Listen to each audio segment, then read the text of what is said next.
ஜோவான் 12ஆம் அதிகாரம் வரை வசனங்கள் 1 தொடங்கி 11 முடிய. பாஸ்கா விழாவுக்கு 6 நாளுக்கு முன்பு ஜேசு பெத்தானியாவுக்கு சென்றார். அங்குதான் ஜேசு லாசரை உயிர்த்தெழ செய்தார். அங்கு அவருக்கு விருந்து அளிக்கப்பட்டது. மார்த்தா உணவு பரிமாறினார். ஜேசுவோடு பந்தியில் அமர்ந்திருந்தவர்களுடன் லாசரும் இருந்தார். மரியா லாமிச்சை எனும் கலப்பற்ற விலை உயர்ந்த நறுமண தைலம் ஏறக்குறைய 320 கிராம் கொண்டு வந்து ஜேசுவின் காலடிகளில் பூசி அதனை தமது கூந்தலால் துடைத்தாள். தைலத்தின் நறுமணம் வீடெங்கும் கமழ்ந்தது.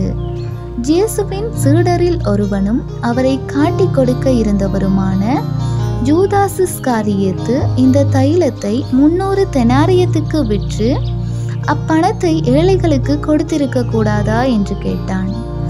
ஏழைகளின் பால் கொண்டிருந்த அக்கறையினால் அல்ல, மாறாக அவன் ஒரு திருடனாய் இருந்ததால் இப்படி கேட்டான். பணப்பை அவனிடம் இருந்தது. அதில் போடப்பட்ட பணத்திலிருந்து அவன் எடுத்துக்கொள்வதும் உண்டு. அப்போது ஜேசு மரியாவை தடுக்காதீர்கள், என் அடக்க நாளை முன்னிட்டு அவள் இதை செய்யட்டும். ஏழைகள் உங்களோடு என்றும் இருக்கிறார்கள், ஆனால் நான் உங்களோடு என்றும் இருக்கப் போவதில்லை என்றார். ஜேசு அங்கிருப்பதை அறிந்த யூதர்கள் பெருந்திரளாய் வந்தார்கள்.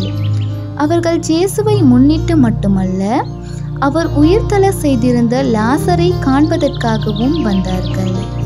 ஆதலால் தலைமை குருக்கள் லாசரையும் கொன்றுவிட திட்டமிட்டார்கள். ஏனெனில் லாசரின் காரணமாக யூதர்களிடம் இருந்து பலர் விலகி ஜேசுவிடம் நம்பிக்கை கொண்டார்கள். இது ஆண்டவரின் அருள்வாக்கு.